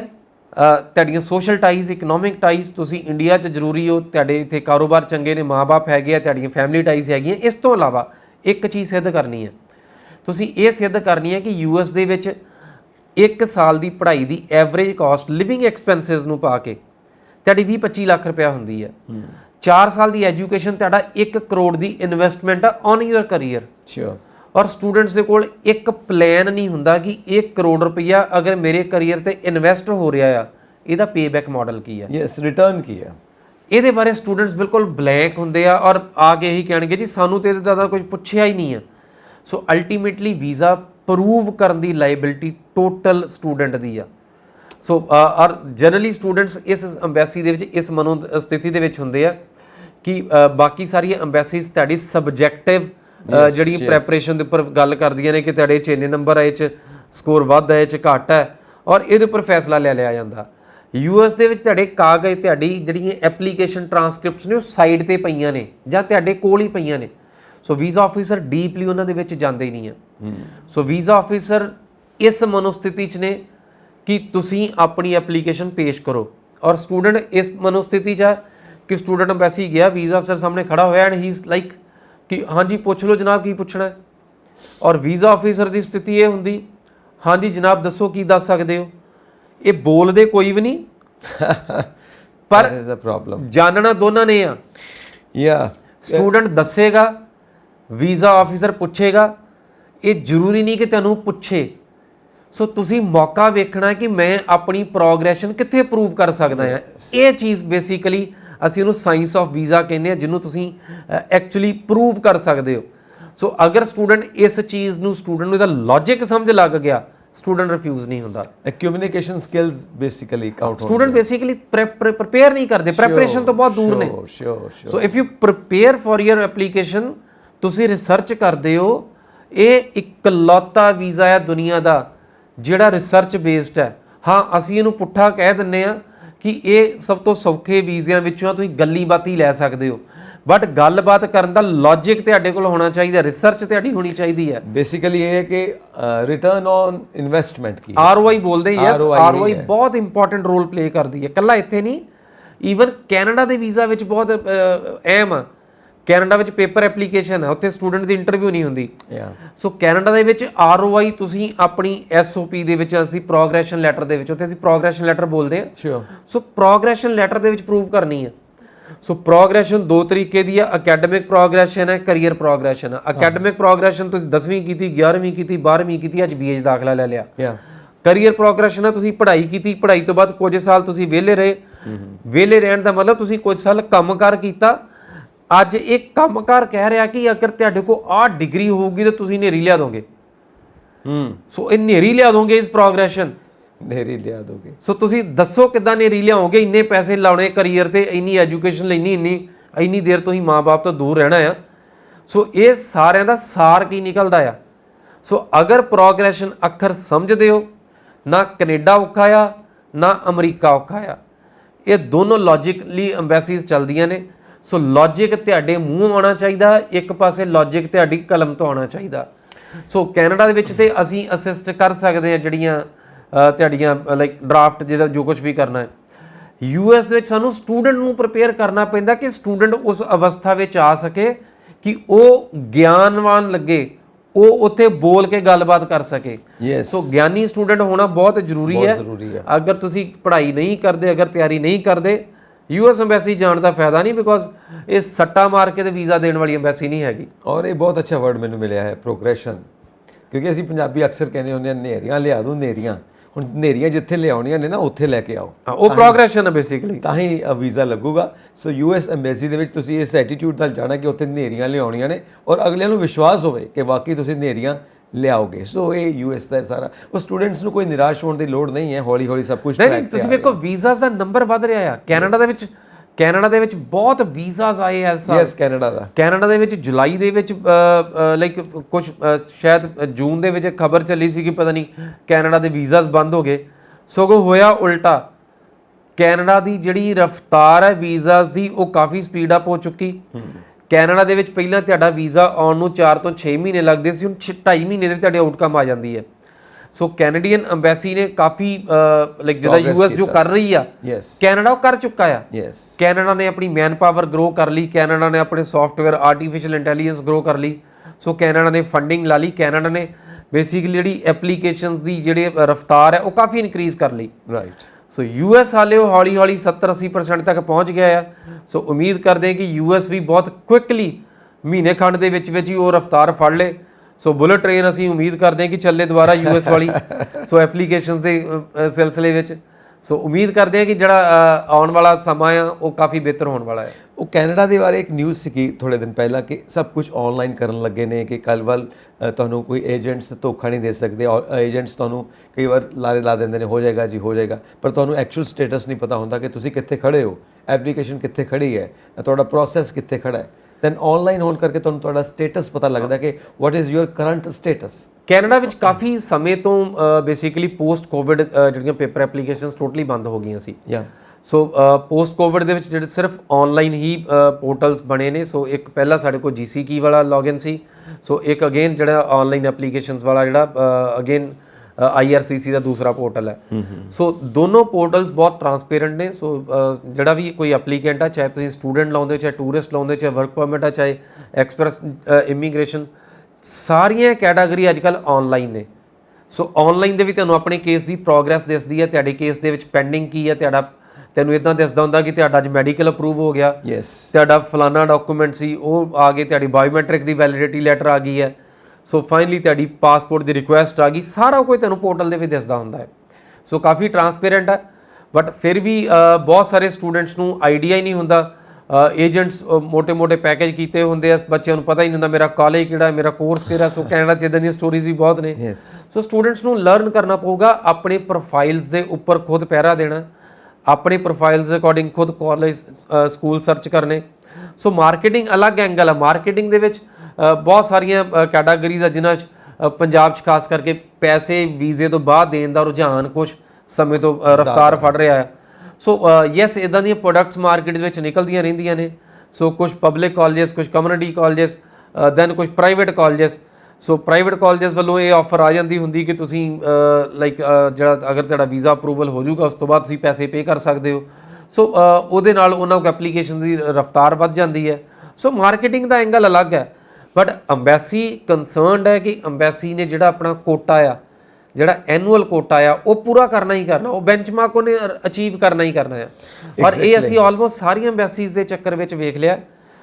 ਯੂਰਪ ਥੋੜਾ ਸੁਸਤ ਹੈ, ਬਾਕੀ US, Canada, Australia, even New Zealand has come up. New Zealand ਦੇ ਵਿੱਚ ਥੋੜ੍ਹੀਆਂ ਰੈਸਟ੍ਰਿਕਸ਼ਨਸ ਜ਼ਿਆਦੀਆਂ ਨੇ। ਹਾਲੇ ਵੀਜ਼ਾਸ ਦੀ ਪ੍ਰੈਕਟੀਕਲ ਫਾਈਲਿੰਗ ਥੋੜ੍ਹੀ ਘੱਟ ਹੋਈ ਹੈ ਏਜੰਸੀਜ਼ ਵੱਲੋਂ, ਜਿਹਦਾ ਕਰੇ ਕੋਈ ਨਵੀਆਂ ਅਪਡੇਟਸ ਹੋਣਗੀਆਂ ਉਹ ਜ਼ਰੂਰ ਤੁਹਾਡੇ ਨਾਲ ਸਾਂਝੀਆਂ ਕਰਾਂਗੇ। ਬਟ ਇਸ ਟਾਈਮ ਜਿਹੜਾ ਬੈਸਟ ਐਪਲੀਕੇਸ਼ਨ ਦਾ ਸਮਾਂ ਆ, US ਲਈ ਬੈਸਟ ਐਪਲੀਕੇਸ਼ਨ ਟਾਈਮ ਹੈ, ਕੈਨੇਡਾ ਲਈ ਬੈਸਟ ਐਪਲੀਕੇਸ਼ਨ ਟਾਈਮ ਹੈ, UK ਲਈ ਬੈਸਟ ਐਪਲੀਕੇਸ਼ਨ ਟਾਈਮ ਹੈ। ਸੋ ਅਰਵਿੰਦਰ ਜੀ, UK ਵੱਲ ਵਧਣ ਤੋਂ ਪਹਿਲਾਂ ਇੱਕ ਕੈਨੇਡਾ ਬਾਰੇ ਹੋਰ ਸਵਾਲ ਕਿ ਪ੍ਰਦਰਸ਼ਨ ਹੋ ਰਹੇ ਨੇ ਸੜਕਾਂ ਦੇ ਉੱਤੇ, ਪੱਕਾ ਹੋਣਾ ਚਾਹੁੰਦੇ ਨੇ, ਗਵਰਨਮੈਂਟ ਦੇ ਉੱਤੇ ਪ੍ਰੈਸ਼ਰ ਪਾਉਣਾ ਚਾਹੁੰਦੇ ਨੇ ਕਿ ਅਸੀਂ ਪੱਕਾ ਹੋਣਾ ਚਾਹੁੰਦੇ ਹਾਂ, ਔਰ ਗਵਰਨਮੈਂਟ ਵੀ ਇਸ ਬਾਰੇ ਵਿਚਾਰ ਕਰ ਰਹੀ ਹੈ ਕਿ ਜਿਹੜੇ ਉੱਥੇ PR ਲੈਣਾ ਚਾਹੁੰਦੇ ਨੇ, ਜਿਹੜੇ ਉੱਥੇ ਪਰਮਾਨੈਂਟ ਰੈਜ਼ੀਡੈਂਸੀ ਵਾਸਤੇ ਐਲੀਜੀਬਲ ਨੇ ਜਾਂ ਉਹਨਾਂ ਦਾ ਪ੍ਰੋਸੈਸ ਚੱਲ ਰਿਹਾ ਹੈ, ਉਹਨਾਂ ਨੂੰ ਪੱਕੇ ਕਰਨ ਵਾਸਤੇ ਵਿਚਾਰ ਕੀਤਾ ਜਾਵੇ। ਬਿਕੋਜ਼ ਉਹ ਇੱਕ ਤਰ੍ਹਾਂ ਨਾਲ ਆਪਣਾ ਵੋਟ ਬੈਂਕ ਵੀ ਸੋਚਦੇ ਨੇ ਸ਼ਾਇਦ, ਜੋ ਰੂਲਿੰਗ ਪਾਰਟੀਜ਼ ਨੇ। ਟਰੂਡੋ ਸਾਹਿਬ। ਸੋ ਇਸ ਤਰ੍ਹਾਂ ਦੀਆਂ ਵੀ ਗੱਲਾਂ ਸਾਹਮਣੇ ਆ ਰਹੀਆਂ। ਦੇਖੋ ਸੰਜੀਵ ਜੀ, ਅਲਟੀਮੇਟਲੀ ਕੰਸਰਨ ਸਾਡਾ ਬਹੁਤ ਵੱਧ ਹੁੰਦਾ ਆ। ਪੇਰੈਂਟਸ ਵੀ ਸਭ ਤੋਂ ਵੱਧ ਇਸੇ ਚੀਜ਼ ਦੀ ਚਿੰਤਾ ਕਰਦੇ ਆ ਕਿ ਬੱਚੇ ਦਾ ਕੋਰਸ ਕਿਹੜਾ ਹੋਵੇ, PR ਉਹਦੇ ਨਾਲ ਐਸੋਸੀਏਟ ਕਰ ਹੋ ਜਾਵੇ, ਕੱਲ ਨੂੰ ਇਹ 'ਚ ਦਿੱਕਤ ਨਾ ਆਵੇ, ਕੱਲ ਨੂੰ ਉਹ ਨਾ ਆਵੇ। ਬਟ ਅਲਟੀਮੇਟਲੀ ਸਭ ਤੋਂ ਪਹਿਲਾਂ ਜਦੋਂ ਐਪਲੀਕੇਸ਼ਨ ਲਾਈ ਜਾਂਦੀ ਹੈ ਉਦੋਂ ਇਹ ਖਿਆਲ ਰੱਖਿਆ ਜਾਂਦਾ ਕਿ ਬੱਚੇ ਦਾ ਵੀਜ਼ਾ ਕਿੱਦਾਂ ਆਵੇ। ਦੂਸਰੀ ਕੈਟਾਗਰੀ ਆ ਗਈ ਕਿ ਅਸੀਂ ਕੰਸਰਨਡ ਜ਼ਰੂਰ ਹਾਂ ਕਿ ਮੇਰੀ PR ਲੇਟ ਆ ਗਈ, ਮੇਰੀ PR ਡਿਲੇ ਹੋ ਗਈ। ਬਟ ਇੱਕ ਚੀਜ਼ ਬਹੁਤ ਪੱਕੀ ਆ ਕੈਨੇਡਾ ਦੇ ਮਾਮਲੇ ਵਿੱਚ, ਤੁਸੀਂ ਅੱਜ ਤੱਕ ਕਦੀ ਕੈਨੇਡਾ ਤੋਂ ਸਟੂਡੈਂਟ ਵਿਦਆਊਟ PR ਇੰਡੀਆ ਵਾਪਸ ਮੁੜ ਆਇਆ ਨਹੀਂ ਵੇਖੋਗੇ। ਸ਼ੋਰ। ਸੋ ਸਿਰਫ ਪ੍ਰੋਸੈਸ ਡਿਲੇ ਆ, ਕਿਸੇ ਦਾ ਅਰਲੀ ਆ, ਕਿਸੇ ਦਾ ਡਿਲੇਡ ਹੈ। ਸੋ ਸਟੂਡੈਂਟਸ ਜਦੋਂ ਉੱਥੇ ਰਹਿਣਾ ਆ ਔਰ ਇਹਨਾਂ ਚੀਜ਼ਾਂ ਦੇ ਵਿੱਚ ਪੈਨਿਕ ਕ੍ਰੀਏਟ ਹੋ ਰਿਹਾ, ਮੇਰੀ ਸਮਝ ਤੋਂ ਬਾਹਰ ਹੈ। ਕਿਉਂਕਿ ਤੁਸੀਂ ਉੱਥੇ ਹੀ ਰਹਿ ਰਹੇ ਹੋ, ਤੁਹਾਨੂੰ ਪੱਕਾ ਸਟicker ਅੱਜ ਲੱਗਾ ਜਾਂ 4 ਦਿਨ ਬਾਅਦ ਲੱਗਾ, ਇਹ ਕੋਈ ਬਹੁਤ ਜ਼ਿਆਦਾ ਮਾਇਨੇ ਨਹੀਂ ਰੱਖੇਗਾ। ਹਾਂ, ਕੁਝ ਸਟੂਡੈਂਟਸ ਨੂੰ ਸੈਟਲਮੈਂਟ ਦੀ ਕਾਹਲੀ ਆ, ਸੋ ਇਸ ਕਰਕੇ ਇਹ ਚੀਜ਼ਾਂ ਦੇ ਉੱਪਰ ਲਾਈਕ ਜ਼ੋਰ ਸ਼ੋਰ ਨਾਲ ਚੱਕਿਆ ਜਾ ਰਿਹਾ। ਬਟ ਤੁਹਾਨੂੰ ਕੈਨੇਡਾ ਦੀ ਇੱਕ ਪਾਲਿਸੀ ਦੇ ਉੱਪਰ ਟਰਸਟ ਵੀ ਕਰਨਾ ਪਊਗਾ ਕਿ ਕੈਨੇਡਾ ਨੇ ਬਹੁਤ ਸਾਡਾ ਸਾਥ ਦਿੱਤਾ ਆ। ਸੋ ਕੈਨੇਡਾ ਨੇ ਸਾਡੀ ਜਵਾਨੀ, ਸਾਡੇ ਯੂਥ ਨੂੰ ਚੰਗੀ ਤਰ੍ਹਾਂ ਸੰਭਾਲਿਆ ਆ, ਬਹੁਤ ਸਪੋਰਟ ਇਹਨਾਂ ਨੂੰ ਸੈਟਲਮੈਂਟ ਦਿੱਤੀ ਹੈ, ਇਹਨਾਂ ਨੂੰ PR ਦਿੱਤੀ ਹੈ। ਸੋ PR ਬੇਸਿਕਲੀ ਦੇਣਾ ਕਿਸੇ ਵੀ ਮੁਲਕ ਦਾ ਅੰਦਰੂਨੀ ਹੱਕ ਹੈ। ਮਤਲਬ ਇਹਨੂੰ ਅਸੀਂ ਕਹੀਏ ਕਿ ਸਾਡਾ ਹਿਊਮਨ ਰਾਈਟਸ ਦੀ ਵਾਇਲੇਸ਼ਨ ਇੱਦਾਂ ਵਾਲੀ ਸਟੋਰੀ ਨਹੀਂ ਹੈਗੀ। ਬਟ ਅਲਟੀਮੇਟਲੀ ਫਿਰ ਵੀ ਕੈਨੇਡਾ ਕਾਫੀ ਸਪੋਰਟਿੰਗ ਆ। ਔਰ ਇਸ ਗੱਲ ਦਾ ਯਕੀਨ ਕਰਕੇ ਮੰਨੋ ਕਿ ਕੈਨੇਡਾ ਦੇ ਵਿੱਚ PR ਬਹੁਤ ਜ਼ਿਆਦਾ ਕੋਈ ਰਾਕਟ ਸਾਇੰਸ ਨਹੀਂ ਹੈਗੀ, ਤੇ ਉਹਨੂੰ ਸਾਲ ਖੰਡ ਐਕਸਟਰਾ ਲੱਗ ਸਕਦਾ ਹੈ। ਬਟ ਇਮੀਗ੍ਰੇਸ਼ਨ ਦੇ ਵਿੱਚੋਂ ਤੁਸੀਂ ਕੈਂਸਲ ਹੋ ਜਾਓਗੇ, ਇਦਾਂ ਦੀ ਪੋਸੀਬਿਲਿਟੀ ਕੈਨੇਡਾ ਲਈ ਨਹੀਂ ਹੈਗੀ। ਸ਼ੋਰ। ਸੋ ਕਮਿੰਗ ਟੂ UK ਦੇ ਵਿੱਚ ਸਟੂਡੈਂਟਸ ਦੀਆਂ ਫਾਈਲਸ, ਸਟੂਡੈਂਟਸ ਨੂੰ, ਕਿਉਂਕਿ ਅਸੀਂ ਪਹਿਲਾਂ ਵੀ ਗੱਲ ਕਰਦੇ ਹਾਂ ਕਿ ਕਾਫੀ ਪ੍ਰੈਸਟੀਜੀਅਸ ਯੂਨੀਵਰਸਿਟੀਜ਼ ਨੇ ਉੱਥੇ, ਸੋ ਥੋੜਾ ਜਿਹਾ ਬਰੀਫ ਸਾਨੂੰ ਕਰ ਦਿਓ ਕਿ UK ਦਾ ਕੀ ਸਟੇਟਸ ਹੈ ਐਜ਼ ਪਰ ਦ ਲਾਅ, ਔਰ ਜੋ ਸਟੂਡੈਂਟਸ ਦਾ ਉੱਥੇ ਇਸ ਵਕਤ ਸਾਰਾ ਪ੍ਰੋਸੈਸ ਚੱਲ ਰਿਹਾ ਫਾਈਲਸ ਨੂੰ ਲੈ ਕੇ। ਦੇਖੋ ਕੈਨੇਡਾ UK ਦੇ ਵਿੱਚ ਸਟੂਡੈਂਟਸ ਨੇ ਆਪਣੀ ਪ੍ਰੈਜ਼ੈਂਸ ਦਿਖਾਉਣੀ ਸ਼ੁਰੂ ਕਰਤੀ ਹੈ। ਸੋ ਕਾਫੀ ਸਟੂਡੈਂਟਸ ਹੁਣ ਤੁਹਾਨੂੰ UK ਦੇ ਵਿੱਚ ਐਲੀਜੀਬਲ, UK ਦੇ ਵਿੱਚ ਪਹੁੰਚ ਰਹੇ, UK ਦੇ ਵਿੱਚ ਲਾਈਕ ਤੁਹਾਨੂੰ ਉਹਨਾਂ ਦੀ ਗਿਣਤੀ ਬੜੇ ਆਰਾਮ ਨਾਲ ਤੁਹਾਨੂੰ ਦਿਸਦੀ ਹੈ। ਸੋ ਹੁਣ ਤੁਸੀਂ ਅਗਰ UK ਜਾਂਦੇ ਹੋ ਜਾਂ UK ਰਹਿੰਦੇ ਹੋ ਤਾਂ ਤੁਸੀਂ ਬਹੁਤ ਈਜ਼ੀਲੀ ਅੰਦਾਜ਼ਾ ਲਾ ਲੈਂਦੇ ਹੋ ਕਿ ਇਹ ਨਵੇਂ ਸਟੂਡੈਂਟਸ ਦਾ ਪੂਲ ਹੈ। ਸੋ ਸਟੂਡੈਂਟਸ ਦੀ ਉੱਥੇ ਗਿਣਤੀ ਕਾਫੀ 'ਚ ਵਾਧਾ ਹੋ ਰਿਹਾ ਹੈ। ਔਰ UK ਦੇ ਫੇਜ਼ਸ ਨੇ ਬੇਸਿਕਲੀ। ਸੋ UK ਸ਼ੁਰੂ 'ਚ ਥੋੜੀ ਡੈਸਪਰੇਸ਼ਨ ਦੇ ਨਾਲ ਸੀਗਾ ਕਿ ਬਹੁਤ ਕੁਇਕਲੀ ਐਪਲੀਕੇਸ਼ਨਸ ਲਈਆਂ ਤੇ ਰਾਤੋਂ ਰਾਤ ਵੀਜ਼ਾਸ ਗ੍ਰਾਂਟ ਕਰਨੇ ਸ਼ੁਰੂ ਕਰਤੇ। ਸੋ ਦੈਨ ਸੈਪਟੰਬਰ ਤੱਕ ਦਾ ਫੇਜ਼ ਸੀਗਾ ਕਿ ਬਿਨਾਂ ਆਈਲੈਟਸ ਤੋਂ ਸਟੂਡੈਂਟਸ ਜਾਈ ਜਾ ਰਹੇ ਸੀ। ਬਟ ਹੁਣ ਉਹ ਵਾਲਾ ਟ੍ਰੈਂਡ ਆਲਮੋਸਟ ਖਤਮ ਹੋ ਗਿਆ, ਖਾਸ ਕਰਕੇ ਪੰਜਾਬ ਦੇ ਲਈ। ਪੰਜਾਬੀਆਂ ਨੇ ਇੱਕ ਦਿੱਕਤ ਹੈ ਕਿ ਸਾਡੇ ਸਟੂਡੈਂਟਸ ਉੱਥੇ ਜਾ ਕੇ ਲਗਾਤਾਰ ਫੀਸਾਂ ਨਹੀਂ ਪੇ ਕਰਦੇ। ਸੋ ਸਾਡੇ ਸਟੂਡੈਂਟਸ ਅੱਜ ਯੂਨੀਵਰਸਿਟੀ ਚਲ ਗਿਆ, 10-12 ਲੱਖ ਕੋਈ ਨਾ ਕੋਈ ਯੂਨੀਵਰਸਿਟੀ ਦੀ ਫੀਸ ਹੈ, ਅੱਧੀ ਪਚੱਧੀ ਪੇ ਕੀਤੀ, ਅੱਧੀ ਪਚੱਧੀ ਪੇ ਕਰਨ ਵਾਲੀ ਆ, ਆਉਣ ਵਾਲੇ ਸਾਲਾਂ ਦੀ ਵੀ ਪੇ ਕਰਨ ਵਾਲੀ ਆ। ਤੇ ਸਾਡੇ ਬੱਚੇ ਸਿੱਧੇ ਜਾ ਕੇ ਕੰਮ ਤੇ ਲੱਗਦੇ ਵੀ ਪੈਸੇ ਪੂਹੇ ਆਪਾਂ ਨਹੀਂ ਦੇਣੇ। ਸੋ ਜਿਹਦਾ ਕਰਕੇ ਪੰਜਾਬ ਨੂੰ ਹੌਲੀ ਹੌਲੀ ਬਲੈਕ ਲਿਸਟ ਕੀਤਾ ਜਾਂਦਾ ਯੂਨੀਵਰਸਿਟੀਜ਼ ਵੱਲੋਂ। ਸੋ ਇੱਕ ਯੂਨੀਵਰਸਿਟੀ ਜਿਹੜੀ ਇਸ ਸਾਲ ਪੰਜਾਬ ਤੋਂ ਰਿਕਰੂਟਮੈਂਟ ਕਰ ਗਈ, ਅਗਲੇ ਸਾਲ ਉਹ ਪਾਸਾ ਵੱਟ ਦੇਗੀ। ਸੋ ਹੌਲੀ ਹੌਲੀ ਸਾਡੀ ਗਿਣਤੀ ਘਟਦੀ ਜਾਂਦੀ ਯੂਨੀਵਰਸਿਟੀ। ਸੋ ਨਵੀਂ ਅਪਰਚੁਨਿਟੀ ਸਟੂਡੈਂਟਸ ਲਈ ਘਟਦੀਆਂ ਜਾਂਦੀਆਂ। ਇਸ ਸਮੇਂ ਦੇ ਵਿੱਚ ਵੀ ਅਸੀਂ ਸੈਪਟੰਬਰ ਦੇ ਵਿੱਚ ਗੱਲ ਕਰ ਰਹੇ ਹਾਂ, ਆਲਮੋਸਟ ਕਾਫੀ ਯੂਨੀਵਰਸਿਟੀਜ਼ ਦੀ ਜਨ ਇਨਟੇਕ ਕਲੋਜ਼ ਹੋ ਚੁੱਕੀ ਹੈ। ਸੋ ਜਨਵਰੀ ਤੋਂ ਬਾਅਦ ਕੁਝ ਹੋਰ ਨਵੇਂ ਕੜੇ ਸਟੈਪਸ ਲਏ ਜਾ ਸਕਦੇ ਆ। ਸੋ ਵੀਜ਼ਾਸ UK ਦਾ one of the toughest visas ਹੁੰਦਾ ਸੀ ਹਮੇਸ਼ਾ ਤੋਂ ਹੀ। ਬਟ ਪਿਛਲੇ ਕੁਝ ਸਮੇਂ ਤੋਂ ਇਹ ਨੰਬਰਸ ਦੀ ਗੇਮ ਦੇ ਵਿੱਚ UK ਵੀਜ਼ਾ ਥੋੜਾ ਈਜ਼ੀ ਹੋ ਗਿਆ। ਸੋ ਇਸ ਸਮੇਂ ਦੇ ਵਿੱਚ ਅਗਰ UK ਜਾਣਾ ਹੈ ਤਾਂ ਮੈਨੂੰ ਲੱਗਦਾ ਕਿ ਇਹ ਸਾਲ ਕਾਫੀ ਇੰਪੋਰਟੈਂਟ ਰਹਿਣ ਵਾਲਾ ਆ, ਖਾਸ ਕਰਕੇ ਜਨਵਰੀ ਇਨਟੇਕ ਕਾਫੀ ਇੰਪੋਰਟੈਂਟ ਰਹਿਣ ਵਾਲੀ ਆ। ਸੋ ਸਟੂਡੈਂਟਸ ਨੂੰ ਇਹ ਮਿਸ ਨਹੀਂ ਕਰਨੀ ਚਾਹੀਦੀ ਅਗਰ UK ਜਾਣਾ ਚਾਹੁੰਦੇ ਹੋ, ਬਿਕੋਜ਼ UK ਦੇ ਵਿੱਚ ਹੁਣ ਵੀ ਜਿਹੜੀ ਐਲੀਜੀਬਿਲਟੀ ਆ ਤੁਹਾਡੇ ਕੋਲ ਲਗਭਗ 5.5 ਬੈਂਡ ਈਚ ਚਾਹੀਦੇ ਨੇ, ਜਾਂ 43 ਜਿਹੜਾ ਸਕੋਰ ਈਚ PTE ਦਾ ਚਾਹੀਦਾ ਆ। ਇਸ ਤੋਂ ਥੱਲੇ ਅਗਰ ਪ੍ਰੋਫਾਈਲਸ ਹੈਗੇ ਤੇ UK ਅਸੈਪਟ ਨਹੀਂ ਕਰੇਗਾ ਪੰਜਾਬ ਨੂੰ। ਪੂਰੀ ਦੁਨੀਆ ਲਈ ਓਪਨ ਹੈ। ਸੋ ਨਾਰਥ ਇੰਡੀਆ ਦੇ 3 ਸਟੇਟਸ ਪੰਜਾਬ, ਹਰਿਆਣਾ, ਗੁਜਰਾਤ, ਇਹਨਾਂ 'ਚ ਖਾਸ ਦਿੱਕਤ ਹੈ। ਸੋ ਸਾਡੇ ਸਟੂਡੈਂਟਸ ਦੀ ਨਾਨ ਪੇਇੰਗ ਜਿਹੜੀ ਬਿਹੇਵੀਅਰ ਕਰਕੇ ਜਾਂ ਜਿਹੜਾ ਅਸੀਂ ਯੂਨੀਵਰਸਿਟੀ ਬਹੁਤ ਕੁਇਕਲੀ ਛੱਡਦੇ ਹਾਂ, ਅਸੀਂ UK ਐਜੂਕੇਸ਼ਨ ਨੂੰ ਵੈਲਿਊ ਨਹੀਂ ਕਰ ਪਾ ਰਹੇ। ਸੋ ਉਹ ਇੱਕ ਦਿੱਕਤ ਬਾਰ-ਬਾਰ ਸਾਹਮਣੇ ਆ ਰਹੀ ਹੈ। ਸੋ UK ਯੂਨੀਵਰਸਿਟੀ ਲਈ ਪੂਰੀ ਦੁਨੀਆ ਓਪਨ ਆ। ਇੱਥੋਂ ਨਹੀਂ ਲਊਗੀ, ਫਿਲੀਪੀਨਸ ਤੋਂ ਲੈ ਲੂਗੀ, ਸ਼੍ਰੀਲੰਕਾ ਤੋਂ ਲੈ ਲੂ, ਨੇਪਾਲ ਤੋਂ ਲੈ ਲੂ, ਭੂਟਾਨ ਤੋਂ ਲੈ ਲੂ, ਚਾਈਨਾ ਤੋਂ ਲੈ ਲੂ। ਸੋ ਸਾਡੇ ਕੋਲ ਉਹ ਸੀਮਤ ਮੌਕੇ ਨੇ। ਸੋ ਸਟੂਡੈਂਟਸ ਜਾ ਕੇ ਪੜ੍ਹਨ ਜ਼ਰੂਰੀ ਆ। ਪੜ੍ਹੋਗੇ ਤੇ PR ਹੈਗੀ UK ਦੀ, ਮੈਂ ਗਾਰੰਟੀ ਨਾਲ ਤੁਹਾਡੇ ਨਾਲ ਗੱਲਬਾਤ ਕਰ ਸਕਦਾ ਹਾਂ। ਸੋ 1 ਜਨਵਰੀ 2021 ਦਾ ਕਾਨੂੰਨ ਹੈ, 70 ਪੁਆਇੰਟ ਚਾਹੀਦੇ ਨੇ। ਪੁਆਇੰਟ ਬੇਸਡ ਇਮੀਗ੍ਰੇਸ਼ਨ UK ਦੀ ਸ਼ੁਰੂ ਹੋ ਗਈ ਹੈ। ਸੋ ਯੂਕੇ ਦੇ ਵਿੱਚ ਆਲਮੋਸਟ ਸਟੂਡੈਂਟਸ ਕੋਲ ਹਰ ਤਰ੍ਹਾਂ ਦੀ ਫੈਸਿਲਿਟੀਜ਼ ਹੁੰਦੀਆਂ, ਤੁਹਾਡੀ ਯੂਨੀਵਰਸਿਟੀ ਫੀਸ ਤੱਕ ਕੰਪਨੀਆਂ ਪੇ ਕਰ ਦਿੰਦੀਆਂ ਨੇ ਕਿ ਤੁਸੀਂ ਸਿਰਫ ਤੇ ਸਿਰਫ ਇਸ ਗੱਲ ਦਾ ਭਰੋਸਾ ਰੱਖੋ ਕਿ ਯੂਕੇ ਦਾ ਵੀਜ਼ਾ ਆ ਜਾਣਾ ਹੈ। ਪਰ ਜਨਵਰੀ ਇਨਟੇਕ 'ਚ ਇੱਕ ਦਿੱਕਤ ਖਾਸ ਆਉਣ ਵਾਲੀ ਹੈ। ਸੋ ਯੂਕੇ ਦੇ ਸਟੂਡੈਂਟਸ ਦੀ ਇੰਟਰਵਿਊ ਸ਼ੁਰੂ ਹੋ ਗਈ ਹੈ। ਸੋ ਸਟੂਡੈਂਟਸ ਦੀ ਇੰਟਰਵਿਊ ਅੰਬੈਸੀ ਤੋਂ ਕਾਲਸ ਆਉਣੀਆਂ ਸ਼ੁਰੂ ਹੋ ਗਈਆਂ। ਸੋ ਸਟੂਡੈਂਟਸ ਅੱਗੇ ਤੁਹਾਨੂੰ ਕਾਲ ਆ ਰਹੀ ਹੈ, ਅਵੋਇਡ ਨਾ ਕਰੋ ਬਿਕੋਜ਼ ਉਹ ਤੁਹਾਡਾ ਵੀਜ਼ਾ ਕੈਂਸਲ ਹੋ ਸਕਦਾ ਹੈ। So talk to the visa officer, ਜਿਹੜਾ ਵੀ ਤੁਹਾਡੇ ਨਾਲ ਇੰਟਰਵਿਊ ਕਰ ਰਿਹਾ ਹੈ, ਜਿਹੜਾ ਵੀ ਤੁਹਾਡੇ ਨਾਲ ਗੱਲਬਾਤ ਕਰ ਰਿਹਾ ਹੈ, ਟਾਕ ਟੂ ਦਾ ਗਾਏ। ਤੁਹਾਡੇ ਕੋਲ 2 ਚੀਜ਼ਾਂ ਪੁੱਛਣੀਆਂ ਨੇ। ਸੋ ਤੁਹਾਡੀ ਇੱਕ ਫਾਈਲ ਦਾ ਜੋ ਕੁਝ ਕੰਟੈਂਟ ਆ ਤੁਹਾਨੂੰ ਉਹਦਾ ਪਤਾ ਹੋਵੇ, ਇੱਕ ਤੁਹਾਡੇ ਕੋਲ ਸੋਰਸ ਆਫ ਜਿਹੜਾ ਫੰਡਸ ਆ ਉਹ ਪਤਾ ਕਰਨਾ ਹੁੰਦਾ ਉਹਨਾਂ ਨੇ, ਬਿਕੋਜ਼ ਸਟੂਡੈਂਟਸ ਨੂੰ 20-25 ਲੱਖ ਰੁਪਏ ਖਾਤੇ 'ਚ ਪਾ ਕੇ ਦਿਖਾਉਣਾ ਹੁੰਦਾ, 28 ਦਿਨ ਪੁਰਾਣਾ ਚੱਲ ਜਾਂਦਾ ਆ। ਸੋ ਪੈਸਾ ਇੱਕਦਮ ਆਇਆ ਹੁੰਦਾ, ਸੋ ਉਹਦਾ ਜਵਾਬ ਨਹੀਂ ਹੁੰਦਾ ਦਿੱਤਾ ਪਿਆ ਐਪਲੀਕੇਸ਼ਨ ਦੇ ਵਿੱਚ। ਸੋ ਬਾਰ-ਬਾਰ ਸਟੂਡੈਂਟਸ ਨੂੰ ਇੱਕੋ ਚੀਜ਼ ਸਭ ਤੋਂ ਵੱਧ ਇਸੇ ਚੀਜ਼ ਦੇ ਬਾਰੇ ਕਾਲਸ ਆ ਰਹੀਆਂ ਨੇ।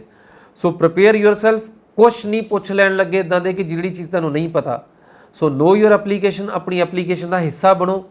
ਸੋ ਆਪਣੀ ਐਪਲੀਕੇਸ਼ਨ ਦਾ ਹਿੱਸਾ ਬਣੋਗੇ ਤੇ ਯੂਕੇ ਇਸ ਸਮੇਂ ਦੇ ਵਿੱਚ ਵੀ ਈਜ਼ੀਲੀ ਲੈ ਲਓਗੇ। ਜਨਵਰੀ ਤੋਂ ਬਾਅਦ ਯੂਕੇ ਦੀਆਂ ਸਟੋਰੀਜ਼ ਬਿਲਕੁਲ ਅਲੱਗ ਹੋ ਚੱਲੀਆਂ ਨੇ, ਉਦੋਂ ਸਮਾਂ ਬਿਲਕੁਲ ਬਦਲ ਜਾਣਾ ਹੈ। ਜਿੱਦਾਂ ਅਸੀਂ ਤੁਹਾਨੂੰ ਸੈਪਟੰਬਰ ਤੋਂ ਪਹਿਲਾਂ ਕਹਿੰਦੇ ਰਹੇ ਹਾਂ ਕਿ ਬਿਨਾਂ ਆਈਲੈਟਸ ਤੋਂ ਸੈਪਟੰਬਰ ਤੱਕ ਚੱਲੇਗਾ, ਐਗਜ਼ੈਕਟਲੀ ਸੈਪਟੰਬਰ ਤੱਕ ਹੀ ਚੱਲਿਆ। ਉਸ ਤੋਂ ਬਾਅਦ ਅਸੀਂ ਵੇਖਿਆ ਜਿਹੜਾ ਜਨਵਰੀ ਇਨਟੇਕ ਆ ਉਹਦੇ ਵਿੱਚ ਬਿਨਾਂ ਲੈਂਗੁਏਜ ਟੈਸਟ ਤੋਂ ਕੰਮ ਖਤਮ ਹੋ ਗਿਆ। ਸੋ ਇਸ ਸਮੇਂ ਦੇ ਵਿੱਚ ਆਈਲੈਟਸ ਪੀਟੀ ਜਾਂ ਟੋਫਲ ਕਰਨਾ ਜ਼ਰੂਰੀ ਹੈ ਅਗਰ ਯੂਕੇ ਜਾਣਾ ਚਾਹੁੰਦੇ ਹੋ। ਘੱਟ ਮਾਰਕਸ ਆਉਂਦੇ ਨੇ ਯੂਕੇ ਵੀਆਈ ਦਾ ਪੀਟੀਈ ਜਾਂ ਯੂਕੇ ਵੀਆਈ ਦਾ ਹੀ ਤੁਸੀਂ ਆਈਲੈਟਸ ਦਾ ਟੈਸਟ ਭਰ ਸਕਦੇ ਹੋ। ਸੋ ਉਹਦੇ ਵਿੱਚ ਤੁਹਾਡੇ ਕੋਲ 5 ਸਕੋਰ ਦੇ ਉੱਪਰ ਵੀ ਤੁਸੀਂ ਜਾ ਸਕਦੇ ਹੋ। ਨਾਰਮਲੀ 5.5 ਈਚ ਹੈ, ਸੋ ਇਹ 'ਚ 5 ਤੇ ਜਾ ਸਕਦੇ ਹੋ। ਔਰ ਅੰਡਰਗ੍ਰੈਡ ਸਟੂਡੈਂਟ ਨੂੰ ਵੈਸੇ 6 ਬੈਂਡ ਚਾਹੀਦੇ ਨੇ, 5.5 ਈਚ ਮਿਨੀਮਮ ਐਲੀਜੀਬਿਲਟੀ ਕ੍ਰਾਈਟੇਰੀਆ ਆ। ਸੋ ਤੁਹਾਨੂੰ ਫਾਊਂਡੇਸ਼ਨ ਦਾ ਨਾਲ ਕੋਰਸ ਮਿਲੇਗਾ, ਬਟ 1 ਸਾਲ ਦੀ ਪੜ੍ਹਾਈ ਫਾਲਤੂ ਕਰਨੀ ਪਏਗੀ। ਸੋ 6 ਬੈਂਡ ਵਾਲਾ ਸਟੂਡੈਂਟਸ ਅੱਜ ਫੁੱਲੀ ਅਵੇਲੇਬਲ ਆ, ਫੁੱਲੀ ਐਲੀਜੀਬਲ ਹੈ। ਸੋ ਉਹਦੇ ਲਈ ਯੂਕੇ ਅਵੇਲੇਬਲ ਆ। So grab your opportunity, grab this chance, UK ਦਾ ਵੀਜ਼ਾ ਅਪਲਾਈ ਕਰੋ। श्योर। और दूसरा, जिस तरह अरविंदर जी दस रहे हैं कि मनी मैटर्स, हमेशा यूनिवर्सिटी इस चीज़ का ध्यान रखती है कि तुसी अपनियां फीस ऑन टाइम पे करो, because it is basically there economy, their profit, their business, उन्होंने इकोनॉमी ने सपोर्ट कर दी है चीज़। दैट इज़ वाई वो इंटरस्टिड ने कि बाहरों स्टूडेंट्स लैंड, बाहरों पैसा आवे, उन्होंने मुल्क की होर तरक्की होवे। So thank you so much Arvinder ji. और तुसी सानू अपने विचार ज़रूर इनबॉक्स करया करो ते साडा चैनल पंजाब मिल USA TV ਸਬਸਕ੍ਰਾਈਬ ਕਰੋ। ਨੈਕਸਟ ਐਪੀਸੋਡ ਦੇ ਵਿੱਚ ਫਿਰ ਮਿਲਾਂਗੇ, ਫਿਰ ਪੰਜਾਬ ਐਬਰੋਡ ਦੇ ਵਿੱਚ ਤੁਹਾਨੂੰ ਤੁਹਾਡੀਆਂ ਕੁਐਰੀਜ਼ ਦੇ ਆਨਸਰ ਦੇਵਾਂਗੇ। Thank you so much Arvinder ji, ਬਹੁਤ ਥੈਂਕ ਯੂ ਸੋ ਮਚ ਕਿ ਤੁਸੀਂ ਸਾਡੇ ਪ੍ਰੋਗਰਾਮ ਦਾ ਹਿੱਸਾ ਬਣਦੇ ਹੋ। ਸਤਿ ਸ਼੍ਰੀ ਅਕਾਲ ਜੀ। ਸਤਿ ਸ਼੍ਰੀ ਅਕਾਲ।